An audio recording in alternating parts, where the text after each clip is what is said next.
তো হিম্মত থাকলে ফেলুক না। উনি বলছে তো যে ওনার কেশাগ্রহ স্পর্শ করলে এই করব ওই করব, তা আগে একটা বিধায়ককে চান্দোলা করে দেখান না, কত হিম্মত দেখবো। গোটা মুসলিম সমাজকে আক্রমণ করবে সে অধিকার কোন সংবিধান দিয়েছে শুভেন্দু অধিকারীকে? জাতিকে আক্রমণ করবে আমি বলবো না। আমার কাছে আগে দল না, আগে আমার জাতি। আপনি লিখে দেন, আমি ওসব পরোয়া করি না। আমার জাতিকে অ্যাটাক করবে আর আমি শুভেন্দুকে ছেড়ে দেবো? কোনো মতেই ছাড়বো না, প্রত্যাহার করতে হবে। নাহলে মুর্শিদাবাদে যেতে দিন, দেখাবো মুর্শিদাবাদে হুমায়ুন কবির স্পটে না থেকেও শুভেন্দু অধিকারীর কি অবস্থা করবো। ব্যর্থতার কথা আমি বলবো না। পুলিশ নাকা তেল দিয়ে ঘুমাচ্ছে, দেখছে না যে গোটা মুসলিম সমাজকে এইখানে দাঁড়িয়ে অ্যাটাক করছে সে? তাহলে প্রশাসন কেন তার বিরুদ্ধে ব্যবস্থা নিচ্ছে না? তাহলে আমার জাতি সত্ত্বা আমাকেই রক্ষা করতে হবে, আমার নিরাপত্তা আমাকেই রক্ষা দেখতে হবে। ওনাদের এখানে ডাক্তারদের জন্য প্রেস ওদের বিরুদ্ধে বলার জন্য বহরমপুর থানায় আমার বিরুদ্ধে এফআইআর হয়েছে। কে বলেছে যে মুখ্যমন্ত্রী আমাকে শেল্টার দেয়? অন্যায় করলেই তার প্রশাসন ব্যবস্থা নাই। আজকে কেন প্রশাসন শুভেন্দু অধিকারীর বিরুদ্ধে একটা জাতিগত অ্যাটাক করছে, কেন প্রশাসন সমুটু কেস করছে না? পুলিশ কি নাকে ঠুসি দিয়েছে? কেন করছে না? আমাকে কেন আমার জাতির জন্য এত চিৎকার করতে হবে?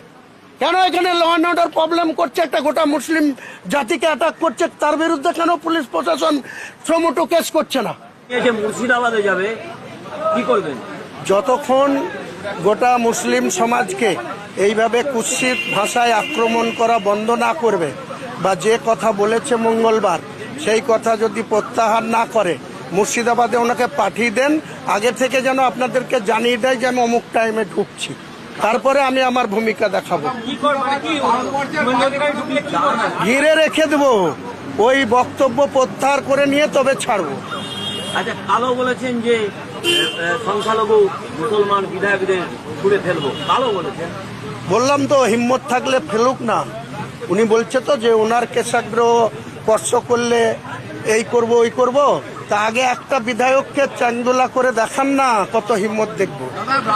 কালকে বক্তব্যে তো মুখ্যমন্ত্রী বিচ্ছিন্ন রাষ্ট্র, যেখানে আপনি ঠিক করবেন যে মুর্শিদাবাদ যাবে কে যাবে। আমি ঠিক করব কেন?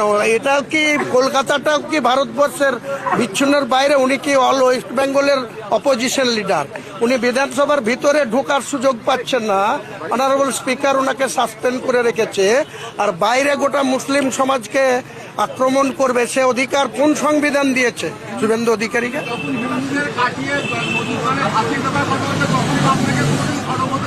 মানে কে আপনাকে বলেছে কাটানোর কথা? কে বলেছে আপনাকে? কোথায় আপনার কাছে প্রুফ আছে যে আমি কাটানোর কথা বলেছি?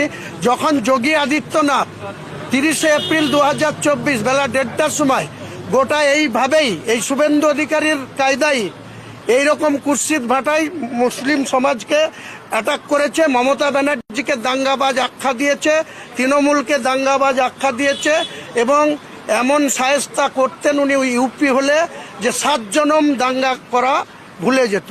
এখানে দাঙ্গাই করলো না তৃণমূল, মমতা ব্যানার্জি দাঙ্গা বন্ধ করে, দাঙ্গা হলে তার স্টেপ নেয় তার প্রশাসন, আর উনি ইউপি থেকে এসে বলে দেবে আর আমরা তার মেনে নেব। মমতা বন্দ্যোপাধ্যায় কাল অধিবেশন কক্ষে আপনার নাম করে বলেছেন। হ্যাঁ, এখনো পর্যন্ত কোনোদিন বলেননি যে এই কথার জন্য যোগী আদিত্যনাথকে পশ্চিমবাংলায় ঢুকতে দেবো না। কেন বলবেন? কেন বলবেন? উনি সাংবিধানিক একটা মুখ্যমন্ত্রীর চেয়ারে সেটা বলা সৌজন্যতা কি বলবেন না তো? কিন্তু তাই বলে আমার জাতিকে আক্রমণ করবে আমি বলবো না। আমার কাছে আগে দল না, আগে আমার জাতি। আপনি লিখে দেন, আমি ওসব পরোয়া করি না। আমার জাতিকে অ্যাটাক করবে আর আমি শুভেন্দুকে ছেড়ে দেবো? কোনো মতেই ছাড়বো না, প্রত্যাহার করতে হবে। নাহলে মুর্শিদাবাদে যেতে দিন, দেখাবো মুর্শিদাবাদে হুমায়ুন কবির স্পটে না থেকেও শুভেন্দু অধিকারীর কি অবস্থা করবো। আমি আপনাকে চ্যালেঞ্জ। অধিবেশন কক্ষে আপনার নাম করে বলেছেন যে আপনারা বলছেন সে আপনাদের সঙ্গে কথা বলেছেন বা বলবেন। আরে ওনারা বারবার বলেন, আমাদের সুমন বাবু, এবিপির সুমন বাবু, সেই 1 মে 2024 আমি বলেছি সন্ধ্যা 6:30টায়, 2রা মে আমার এগেনস্টে নন বেলেবল সেকশনে এফআইআর হয়েছে। বিজেপির একজন মন্ডল সভাপতি, তার নাম গোলক বিহারী ঘোষ, সে এফআইআর করেছে। আমার মুখ্যমন্ত্রী কোনো ব্যবস্থা নেয়নি। মুখ্যমন্ত্রী তো তেনার উত্তরের ভাষণে বলেছে যে আমরা ববি হাকিম, মদন মিত্র, হুমায়ুন কবিরকে বলা হয়েছে, নিষেধ করা হয়েছে আমার এগেনস্টে, আমি শাসক দলের এমএলএ, শুধু ওই কথা বলার জন্য। আপনাদের এখানে ডাক্তারদের জন্য প্রেস ওদের বিরুদ্ধে বলার জন্য বহরমপুর থানায় আমার বিরুদ্ধে এফআইআর হয়েছে। কে বলেছে যে মুখ্যমন্ত্রী আমাকে শেল্টার দেয়? অন্যায় করলেই তার প্রশাসন ব্যবস্থা নাই। আজকে কেন প্রশাসন শুভেন্দু অধিকারীর বিরুদ্ধে একটা জাতিগত অ্যাটাক করছে, কেন প্রশাসন সমুটু কেস করছে না? পুলিশ কি নাকে ঠুসি দিয়েছে? কেন করছে না?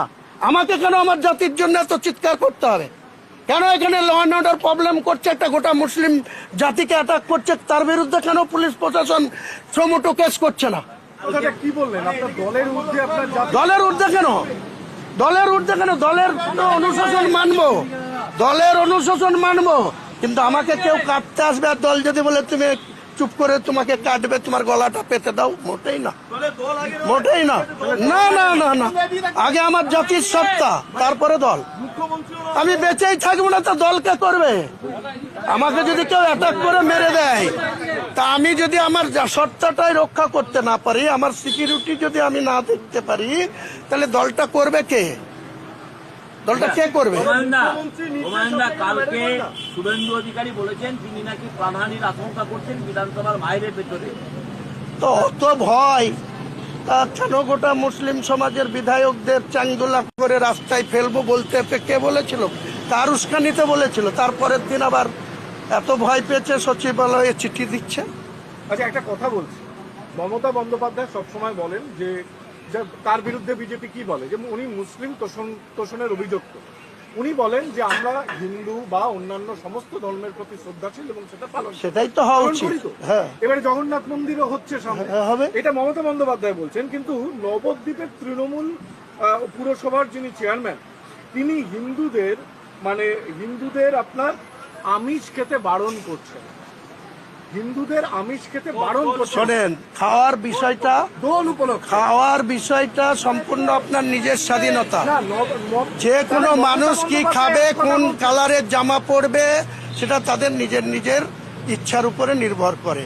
যদি কেউ আপিল করে কোনো তার নিজের কমিউনিটির কাছে যে তুমি এটা খেও না, ডাক্তাররা, আমি ডায়াবেটিসের পেশেন্ট, আমি যখন ডাক্তার দেখাতে যাই আমার কন্ট্রোলের একটা লিস্ট করে দেয়, তা আমি তো সেটা টোটো ফলো করতে পারি না। আমি যতটা পারি ডাক্তারের কথা মান্যতা দিই, আবার সেটাকে ইগনোর করে আলু খাওয়া নিষেধ, আলু খেয়ে নি, মিষ্টি খাওয়া নিষেধ, কোনো সময় খেয়ে নি। দোল উপলক্ষে আমিষ খেতে বারণ করছেন তৃণমূল কংগ্রেসের এক পুরো চেয়ারম্যান, যেখানে তার নেত্রী খাওয়া দাওয়া নিয়ে কোনো ধরনের কোনো প্রতিবন্ধকতার বিরুদ্ধে। শোনেন, সেটাকে আপনি কিভাবে দেখছেন? এটা আমি কিছুভাবে দেখছি না।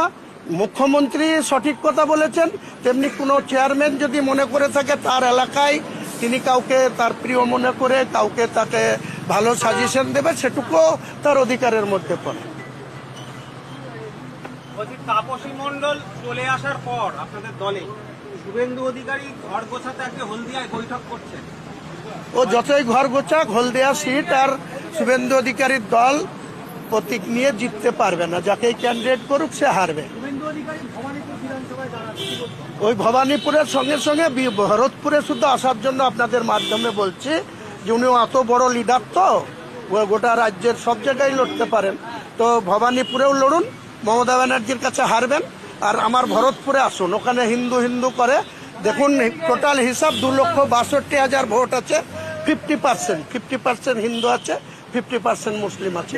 আমি তো 43,000 ভোটে জিতেছি 2021-এ। শুভেন্দুকে আসতে বলুন, 50,000 ভোটে হারাবো। 72 ঘন্টা টাইম দিয়েছিলেন, 24 ঘন্টা কিন্তু পেরিয়ে গেল।